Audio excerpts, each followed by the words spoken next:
Welcome to a very chilly day here in Japan, and now Fuji certainly has a pretty impressive snowcap on him today.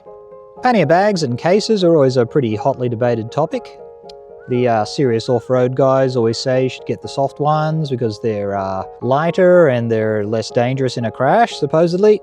Whereas others say you should get the hard cases because they give you a bit more security and they're more convenient. Now, whichever way you go, you're going to probably be investing a lot of money. And I've found that these Chinese cases work the best for me.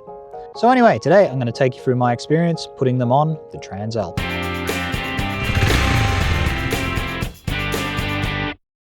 So you can usually find these things on Amazon and AliExpress, and I'd love to provide a link, but as you can see, it seems to have disappeared. And all I can find is this one, which has a very expensive price. But as you can see here, I paid less than 600 Australian dollars, or around 400 US, for the whole set. But when I press the link, this happens. So this massive box arrived, and unfortunately it was sent by China Post, which means it was a bit slow and not very trackable. But the good part is it comes with its own stamp collection. As with most Chinese things, it doesn't come with instructions. Now I've become pretty good at figuring these things out, and step one is always putting all the pieces in groups.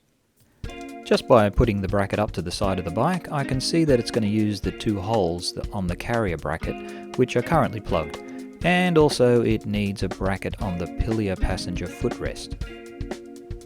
The plugs come out easily if you just gently unscrew them and pull them out. If this is the first time you're taking off your passenger foot pegs, it will be a bit stiff. So I guess we'll be using these big bolts, but I always double check that the bolts are the correct length and that they have the correct thread pitch. I had a very bad experience putting a Chinese product on my V-Strom. The thread pitch was incorrect and I had to re-tap the bolt hole. Using the bolts, washers and spacers, we can now loosely hang the pannier stay. We can now figure out how to attach the bracket.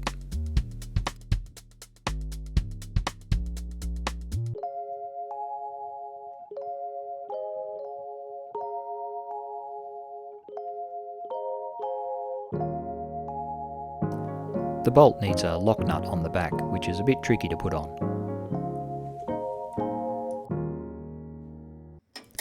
On the right hand side of the bike, the pillion passenger footrest also supports the exhaust pipe, so we're going to have to loosen that up too.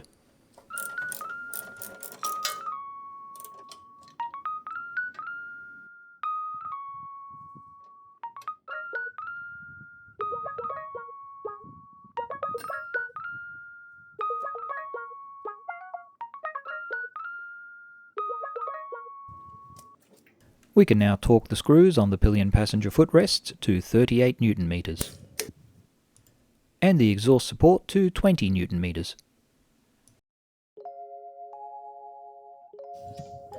The brace bar that goes on the back is pretty easy to figure out.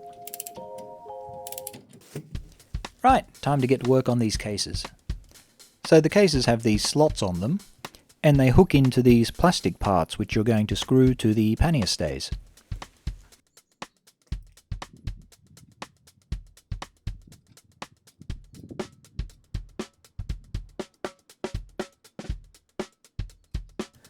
A power screwdriver will make your life a lot easier. And finally attach this metal hook. And the installation is complete.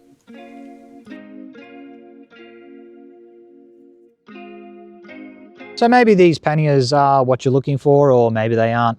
As I said before, I've had 3 sets and they work pretty well for me. They offer a bit of security when I'm in town or if I'm down at the beach, especially when combined with a motion detecting alarm. And when I'm at the campground, they double as tables and benches, and they also make it a lot easier to set up and pack up. And because they're so cheap, I really don't mind if they get banged up. Anyway, I hope this video helped you in your search for panniers, and if you are interested in any other mods I've done to the Transalp or riding in Japan, please consider subscribing. Till next time, thanks for watching.